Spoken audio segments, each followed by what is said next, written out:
স্বাগত ডিবিসি সংবাদে আপনাদের সাথে আছি তাসনুভা তন্নি। আওয়ামী লীগের সব কার্যক্রম নিষিদ্ধ করে প্রজ্ঞাপন জারি করেছে অন্তর্বর্তী সরকার। এর ফলে জুলাই গণহত্যার বিচার না হওয়া পর্যন্ত আর কোনো রাজনৈতিক কর্মসূচি চালাতে পারবে না দলটি। আওয়ামী লীগকে এখন জুলাই আন্দোলন দমনে মানবতা বিরোধী অপরাধের অভিযোগে বিচারের মুখোমুখি করা হবে। ছাত্র জনতার অভ্যুত্থানের মুখে ৫ আগস্ট পতন ঘটে আওয়ামী লীগ সরকারের। এরপর থেকেই দলটিকে নিষিদ্ধের দাবি তুলে অভ্যুত্থানে নেতৃত্ব দেওয়া তরুণরা। পরে সেই তরুণদের নেতৃত্বে গড়ে ওঠে রাজনৈতিক দল জাতীয় নাগরিক পার্টি এনসিপি। গেল বৃহস্পতিবার সংগঠনের নেতা হাসনাত আবদুল্লার নেতৃত্বে অনেকটা আকস্মিকভাবেই প্রধান উপদেষ্টার বাসভবন যমুনার সামনে রাতভর অবস্থান নেয় এনসিপি। সেখানে এনসিপির শীর্ষ নেতারা এবং ইসলামপন্থী বিভিন্ন দলের নেতাকর্মীরা যোগ দেন। পরে যমুনার সামনে থেকে সরে শাহবাগ মোড়ে অবরোধ করে কর্মসূচি পালন করে তারা। এমন দাবির মুখে শনিবার রাতে অন্তর্বর্তী সরকারের উপদেষ্টা পরিষদ জরুরি বৈঠকে বসে। বৈঠক শেষে গণহত্যার দায়ে বিচার না হওয়া পর্যন্ত আওয়ামী লীগের সব কার্যক্রম নিষিদ্ধের সিদ্ধান্ত জানানো হয়। সোমবার স্বরাষ্ট্র উপদেষ্টার অবসরপ্রাপ্ত লেফটেন্যান্ট জেনারেল জাহাঙ্গীর আলম চৌধুরীর সভাপতিত্বে সচিবালয়ে অনুষ্ঠিত হয় আইন শৃঙ্খলা সংক্রান্ত উপদেষ্টা পরিষদ কমিটির নবম বৈঠক। অনেকগুলি বিষয়ে আমরা আলোচনা হয়েছে। বৈঠক শেষে আওয়ামী লীগের কার্যক্রম নিষিদ্ধের প্রজ্ঞাপনে বিষয়টি নিশ্চিত করেন স্বরাষ্ট্র উপদেষ্টা। এখন প্রজ্ঞাপনে যে ধরনের ইনস্ট্রাকশন আছে আমরা ওই ধরনের মতোই কাজ করব এবং আপনাদেরও অনুরোধ করব যেন আমরা ওই ধরনের ভাবে কাজ করে দিতে পারি। Bijan Kumar Das, DBC news, Dhaka. আওয়ামী লীগের কার্যক্রম নিষিদ্ধ করে প্রজ্ঞাপন জারির পর দলটির নিবন্ধনের বিষয়ে বৈঠকে নির্বাচন কমিশন। সেখানে আছেন আমাদের সহকর্মী নূপুর মাহমুদ। আমরা সরাসরি যুক্ত হব তার সাথে। নূপুর, আওয়ামী লীগের নিষিদ্ধ করে প্রজ্ঞাপন জারি হয়েছে, নির্বাচন কমিশনের বৈঠক চলছে। এখনো পর্যন্ত আপনি আসলে কোনো খবরাখবর জানতে পেয়েছেন কিনা? তাদের রাজনীতিকে বা তাদের নির্বাচনে অংশগ্রহণ করাও নিষিদ্ধ করা হবে বলে মনে হচ্ছে কি?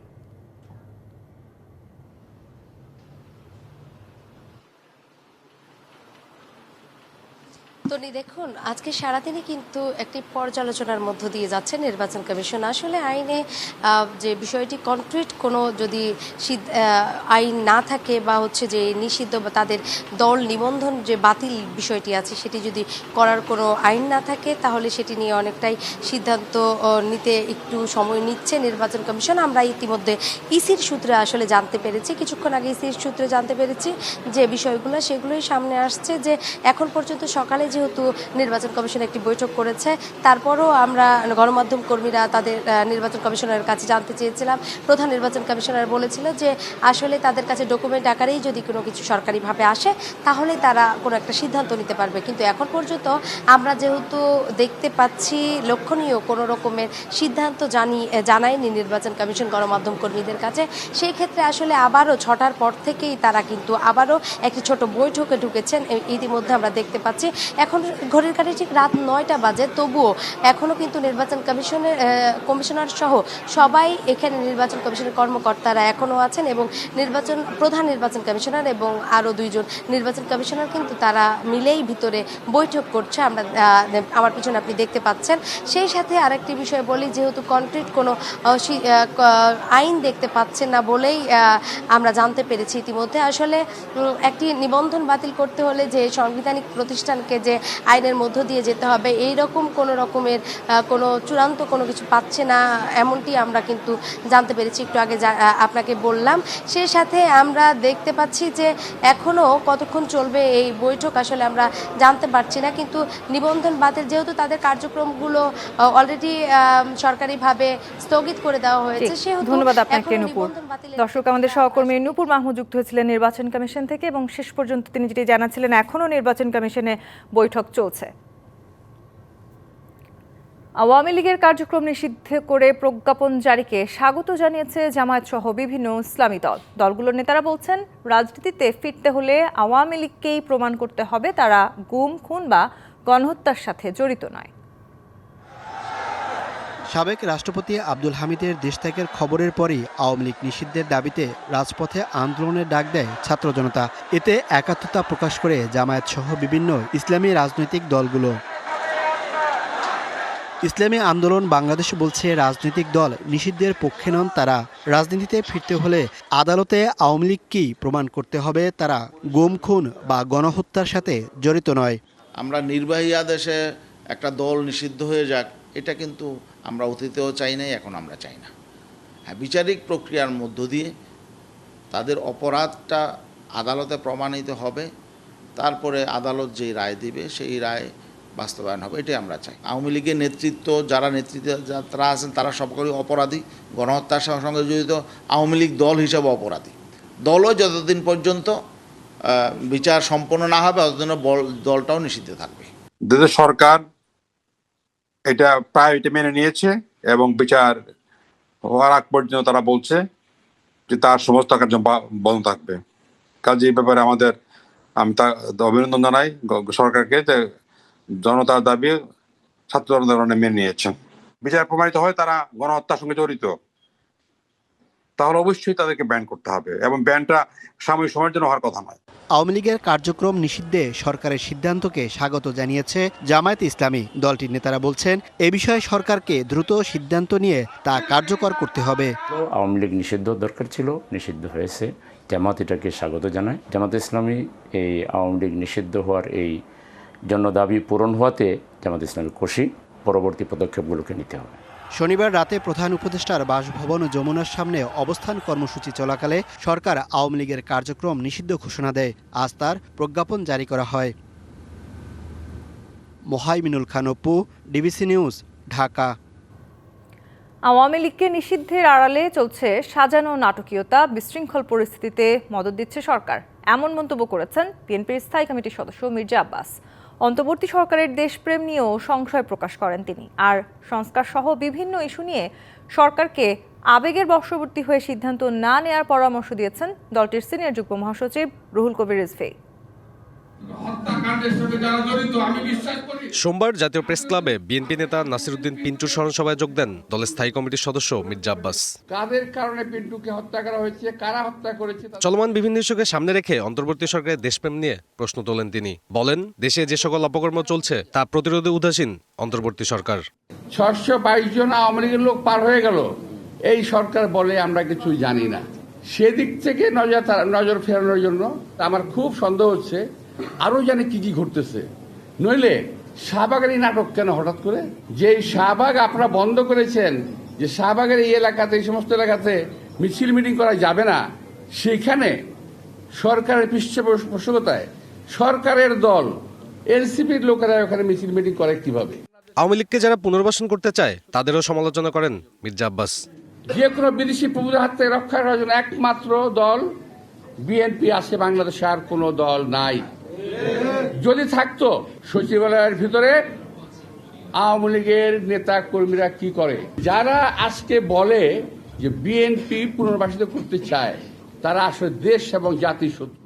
এদিকে আন্তর্জাতিক নার্স দিবস উপলক্ষে জাতীয় প্রেস ক্লাবে অপর এক অনুষ্ঠানে যোগ দেন বিএনপি সিনিয়র যুগ্ম মহাসচিব রুহুল কবির রিজভী। তিনি সরকারকে সব ক্ষেত্রে সতর্কতার সঙ্গে সিদ্ধান্ত নেওয়ার আহ্বান জানান। আপনারা অনেক দূর তাকিয়ে সিদ্ধান্ত নিন, না হলে কিন্তু বিপদ হতে পারে। এখন থেকে এমন কিছু আপনারা উদ্যোগ গ্রহণ করতেন যেটা একটা দৃষ্টান্ত হয়ে থাকতো। আপনারা সংস্কারের কথা বলছেন, আপনারা কিছু সংস্কার আপনার ক্ষমতায় থাকতেই দেখেন না কেন? রিজভী আরও বলেন, ক্ষমতা এলে প্রত্যেক নাগরিকের সেবা নিশ্চিতে স্বাস্থ্যখাতকে ঢেলে সাজাতে কাজ করবে বিএনপি। সাব্বির রোজ, ডিবিসি নিউজ, ঢাকা। জুলাই আন্দোলন দমনে নির্বিচার অস্ত্র ব্যবহার করে ভাবমূর্তির সংকটে থাকা পুলিশ বাহিনীকে আর কোনো মারণাস্ত্র না দেওয়ার সিদ্ধান্ত নিয়েছে সরকার। সোমবার সচিবালয় আইনশৃঙ্খলা সংক্রান্ত উপদেষ্টা পরিষদ কমিটির নবম সভায় এই সিদ্ধান্ত হয়েছে বলে জানান স্বরাষ্ট্র উপদেষ্টা। তিনি বলেন, পুলিশকে মারণাস্ত্র জমা দিয়ে দিতে হবে, কিন্তু আর্মড পুলিশ ব্যাটালিয়ন APBN এর হাতে অস্ত্র থাকবে। এদিকে র্যাব পুনর্গঠনের 5 সদস্যের একটি কমিটি গঠন করা হয়েছে। র্যাব এই পুনর্গঠন কিভাবে হবে, এটা এই নামে থাকবে কিনা, এই ড্রেস থাকবে কিনা, বা এই ফোর্স থাকবে কিনা, বা কিভাবে অর্গানাইজ হবে, এই জন্য আমরা একটা কমিটি করে দিয়ে দিচ্ছি। ওইটা একজন উপদেষ্টার নেতৃত্বে একটা কমিটি করে দেওয়া হয়েছে, এবং পুলিশের হাতে যেন আর কোনো মরণাস্ত্র না থাকে, এইগুলি তাদের জমা দিয়ে দিতে হবে। জাতীয় সঙ্গীত অবমাননার ঘটনায় প্রতিবাদ জানিয়ে ঢাকা বিশ্ববিদ্যালয়ে সমবেতভাবে জাতীয় সঙ্গীত পরিবেশন করেছেন শিক্ষার্থীরা। সমবেত কণ্ঠে গেয়েছে আমার সোনার বাংলা আমি তোমায় ভালোবাসি। তারুণ্যের শক্তিতে দেশপ্রেমে উদ্বুদ্ধ হয়ে এই আয়োজন করেন ঢাকা বিশ্ববিদ্যালয়ের সাধারণ শিক্ষার্থীরা। এ সময় স্লোগানে স্লোগানে মুখরিত হয় রাজু ভাস্কর্য প্রাঙ্গণ।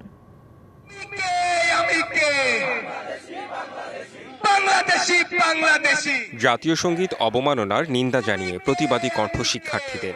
রাজু ভাস্কর্যের পাদদেশে তারা অবস্থান নিয়ে সমবেতভাবে পরিবেশন করেন জাতীয় সঙ্গীত।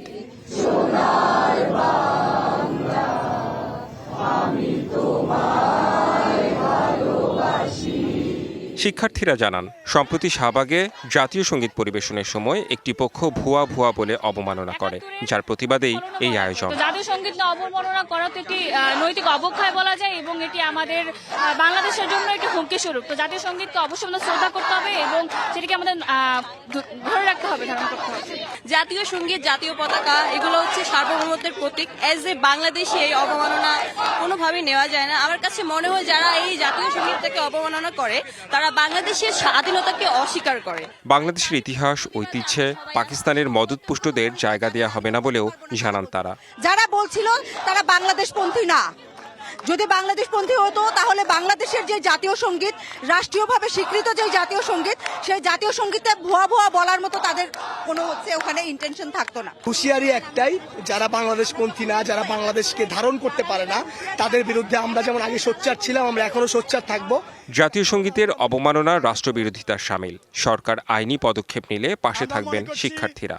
বিভিন্ন রাজনৈতিক মতপার্থক্য থাকবে, কিন্তু যে বাংলাদেশপন্থী রাজনীতির কথা আমরা বলছি, এখানে ৭১কে অন করে ২৪কে অন করে আমরা সে বাংলাদেশ আগামী রাজনীতি আমরা তৈরি করতে চাই। জাতিসত্তার কষ্টে তারা নিজেদের দায় এড়িয়ে যাওয়ার চেষ্টা করছে, তাদের পরিপ্রেক্ষিতে আমরা আজকে এখানে সমবেত হয়েছি।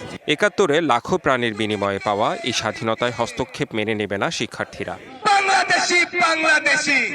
Redwan Ahmed, DBC news, Dhaka.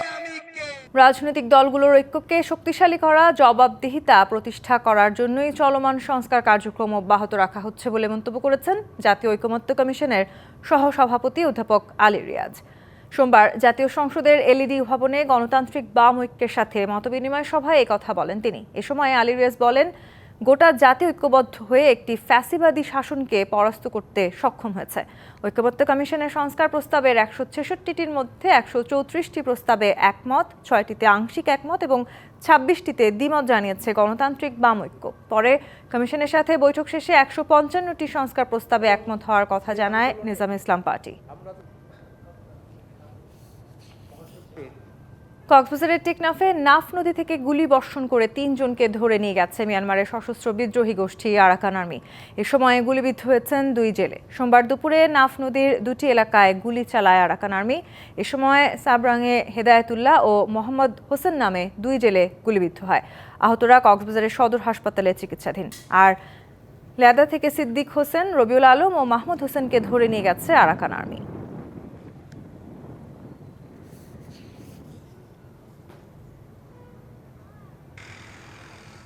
জেলায় জেলায় সংকট, সমস্যা, তা থেকে উত্তরণের চ্যালেঞ্জ আর সম্ভাবনার কথা তুলে ধরতে চলছে ডিবিসি এক্সপ্রেস। বিশেষ এই আয়োজনে মতামত থাকছে তৃণমূল থেকে শুরু করে নীতি নির্ধারকদের। ডিবিসি এক্সপ্রেস আজ সারাদিন ছিল কুষ্টিয়ায়। ডিবিসি নিউজের বিশেষ আয়োজন ডিবিসি এক্সপ্রেস। আজ সারাদিন ছিলাম এই কুষ্টিয়া জেলায়। সেখানে তুলে ধরার চেষ্টা করছি সাধারণ মানুষের সমস্যার সমাধান এমনকি উত্তরণ বিষয়ে নীতি নির্ধারকরা কী ভাবছেন সেসব বিষয়ে জানাতে আমাদের সঙ্গে যুক্ত আছেন এই মুহূর্তে কুষ্টিয়া জেলা প্রশাসক। তার কাছে জানার চেষ্টা করব, তুলে ধরার চেষ্টা করব তিনি আসলে এই সমস্যার সমাধানে উত্তরণে তিনি কতটুকু পদক্ষেপ গ্রহণ করেছেন সেসব বিষয়ে। স্বাগত আপনাকে ডিবিসি এক্সপ্রেসে। শুরুতেই জানিয়ে রাখতে চাই, আমি কুষ্টিয়া জেলায় সকাল থেকে ঘুরেছি।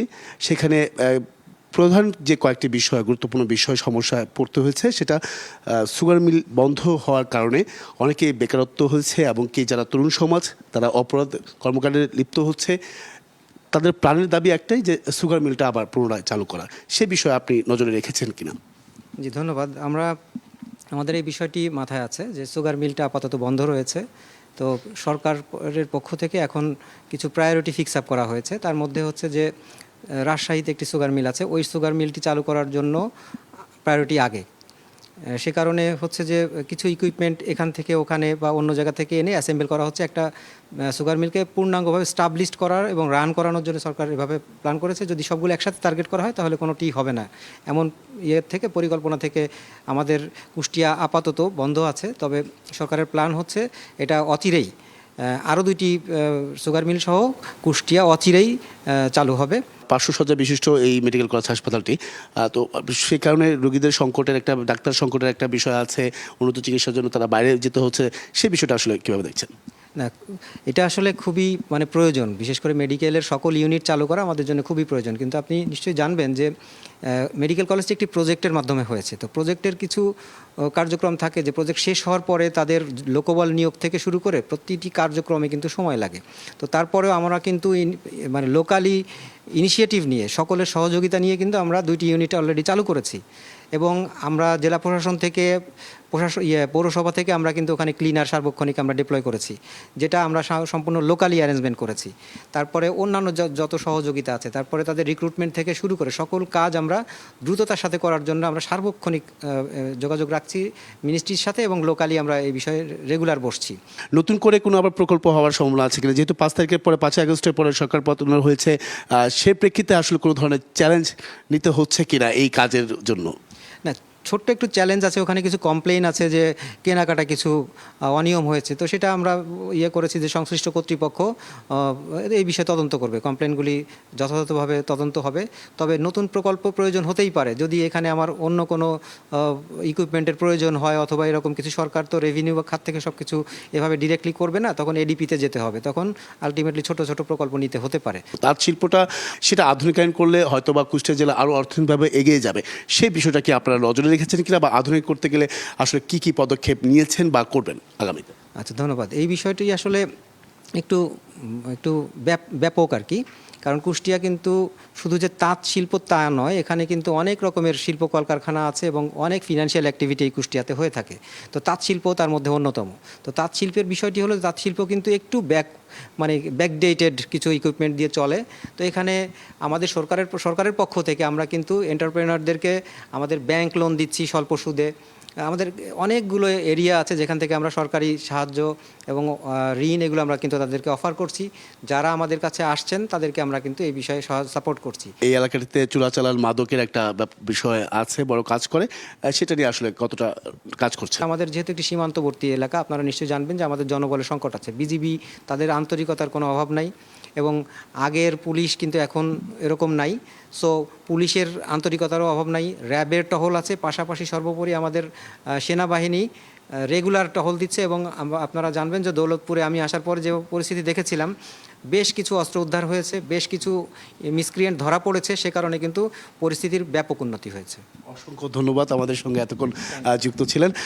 পরবর্তীতে আগামীকাল থাকছে মেহেরপুর জেলা, সেখানে তুলে ধরার চেষ্টা করা হবে সাধারণ মানুষের যে সমস্যার সমাধান এবং উত্তরণের নীতি নির্ধারকরা কী ভাবছেন সেসব বিষয়ে। সঙ্গে থাকুন ডিবিসি এক্সপ্রেসের। আওয়ামী লীগের কার্যক্রম নিষিদ্ধ করে প্রজ্ঞাপন জারির পর দলটি নিবন্ধন স্থগিত করেছে নির্বাচন কমিশন। সেখানে আছেন সহকর্মী নূপুর মাহমুদ, আমরা সরাসরি যুক্ত হচ্ছি তার সাথে। নূপুর, আওয়ামী লীগের নিবন্ধন স্থগিতের বিষয়ে ব্রিফিংয়ে কি বলা হয়েছে সে বিষয়ে জানাবেন। ইসি কি বলেছেন, আমাদের সবশেষ তথ্য দিবেন। তন্নি, ধন্যবাদ আপনাকে। আপনি জানেন যে গতকাল কিন্তু সরকারিভাবে আওয়ামী লীগ নিষিদ্ধের একটি ঘোষণা দেওয়া হয়েছে। সকল প্রকার কার্যক্রম তার বন্ধ রাখার কথা বলা হয়েছে। সেক্ষেত্রে আমরা সারাদিনই আজকে নির্বাচন কমিশনে ছিলাম, সকাল 9টায় এসেছিলাম। তারপর থেকেই দেখেছি যে নির্বাচন কমিশনার সহ সিইসি সহ নির্বাচন কমিশনাররা সবাই মিলে একটি বৈঠকে বসেছিলেন। কিন্তু বৈঠকের পরে আরও বিভিন্ন রাজনৈতিক দলগুলো এসেছিল, তারা আওয়ামী লীগের নিষিদ্ধের ব্যাপারে কিন্তু বারবার বলছিলেন। এই ধরনের আবেদন নিয়েই কিন্তু অনেক রাজনৈতিক দল এসেছেন। সেই সাথে আমরা দেখতে পাচ্ছি যে সারাদিন চলে গেলেও রাত 9টার পরে কিন্তু নির্বাচন কমিশনের পক্ষ থেকে জানানো হয়েছে যে ইতিমধ্যে নির্বাচন কমিশন মূলত আওয়ামী লীগের নিবন্ধনের বিষয়টি স্থগিত করছেন বলে কিন্তু জানিয়েছেন গণমাধ্যম কর্মীদের কাছে। আসলে মূলত আপনি জানেন যে এই কয়েকদিন ধরেই কিন্তু বিভিন্ন জায়গায় আন্দোলন চলছিল, বিভিন্ন সংগঠন থেকে শুরু করে বিভিন্ন রাজনৈতিক দলের নেতারাও কিন্তু সামিল হচ্ছিলেন, রাস্তা অবরোধ ছিল, বিভিন্ন জায়গায় দেখেছি আন্দোলন আমরা দেখতে পাচ্ছিলাম কয়েকদিনে গত বৃহস্পতিবার থেকে। এর আগে কিন্তু প্রধান নির্বাচন কমিশন প্রধান উপদেষ্টার বাসভবনেও কিন্তু ঘেরাও সামনেও কিন্তু আন্দোলন করছিলেন এক পক্ষ আমরা দেখেছি। সেই সাথে সব মিলিয়ে কিন্তু আমরা যে বিষয়টি আজকে দেখতে পেলাম যে আজকে নির্বাচন কমিশন প্রায় সকাল 9টার পর থেকে তারা বৈঠকে বসেন। তার মধ্যে রাত 9টায় কিন্তু একটি সিদ্ধান্ত দেন যে তারা আওয়ামী লীগের দল নিবন্ধনের যে বিষয়টি ছিল সেটিকে আসলে স্থগিত করছে। আসলে তন্নি, আমরা সারাদিন থেকে এখানে অবজারভেশন বা পর্যালোচনা করে আমরা দেখলাম যে আসলে মূলত কাল সকাল থেকেই এই বিষয়টি নিয়েই কিন্তু কথা ছিল যে স্থগিত হওয়ার বিষয়টি, কিন্তু আসলে নির্বাচন কমিশনের সামনে নির্বাচন কমিশনের পক্ষ থেকে কিছু জানানো হয়নি দেখে আমরা হয়তো বা আসলে এই বিষয়টি আমাদের দর্শকদের সামনে তুলে ধরতে পারিনি। আসলে তন্নি, এই ছিল আমার কাছে নির্বাচন কমিশন থেকে এখন পর্যন্ত সর্বশেষ খবর। ধন্যবাদ নূপুর আপনাকে। কৈশোরে তীব্র চাহনি কিংবা বই হাতে আনমনা হয়ে বসে থাকা অথবা বৃদ্ধ বয়সে লাঠি হাতে দাঁড়িয়ে আছেন রবীন্দ্রনাথ। এমন 25টি ভিন্ন ভিন্ন চিত্রকর্ম দিয়ে সাজানো হয়েছে অনাড়ম্বর এক প্রদর্শনী। রাজধানীর লালমাটিয়ায় গ্যালারি দ্য ইলিউশনসে চলছে 9 দিনব্যাপী রবীন্দ্রনাথ ঠাকুরের চিত্রকর্ম প্রদর্শনী। রবীন্দ্রনাথ শুধু একজন লেখক কিংবা কবি নন, তিনি বাঙালির জাগরণী বার্তা, বাঙালির শিল্প ও সংস্কৃতিতে জড়িয়ে আছেন ওতপ্রোতভাবে। তার 164তম জন্মবার্ষিকী উপলক্ষে 25 জন চিত্রশিল্পীর আঁকা 25টি ভিন্ন ভিন্ন চিত্রকর্ম স্থান পেয়েছে এই প্রদর্শনীতে। শিল্পীরাও শৈল্পিক নিপুণতায় জাহির করেছেন কবির প্রতি বিনম্র শ্রদ্ধা। নগর জীবনে শিল্পের টানে মানুষ ছুটে আসছে প্রদর্শনীতে। এক অর্থে খুবই চমৎকার এক্সিবিশন, কারণ হচ্ছে যে রবীন্দ্রনাথ আসলে আমাদের সংস্কৃতির, শিল্প এবং সাহিত্যের ক্ষেত্রে অত্যন্ত প্রাসঙ্গিক একজন ব্যক্তিত্ব। শিল্পীদেরকেও ধন্যবাদ, যত্ন করে তাদের আঁকা কাজগুলোকে প্রদর্শন করতেন। পছন্দের রবীন্দ্রনাথকে নানা আঙ্গিকে দেখতে পেয়ে আনন্দিত দর্শনার্থীরা। না, আমার তো আসলে ছবি খুব ভালো লাগে। আমি মিরপুর থেকে এসেছি এটা শুনে যে এখানে একটা এরকম এক্সিবিশন হচ্ছে, তো খুবই ভালো লেগেছে, অসাধারণ। এই ধরনের উদ্যোগ আসলে আরও যদি প্রচার পেত তাহলে খুবই ভালো হতো। যে এটা আসলে বাচ্চাদের মেধা ও মনন বিকাশে অনেক বেশি সাহায্য করবে। বাঙালির সংস্কৃতি ও ঐতিহ্যকে উজ্জীবিত রাখতে এমন আয়োজন বাড়ানো উচিত বলে মনে করেন রবীন্দ্রপ্রেমীরা। 8ই মে থেকে শুরু হওয়া এই প্রদর্শনী চলবে 17ই মে পর্যন্ত। Manjuma Afroz Nilima, DBC news, Dhaka. DBC সংবাদে এই ছিল এখনকার মতো। ডিবিসি নিউজের সংবাদগুলো পড়তে ভিজিট করুন dbcnews.tv আর ভিজিট করুন ডিবিসি নিউজের ফেসবুক পেজ এবং ইউটিউব চ্যানেল। ডিবিসির সঙ্গেই থাকুন।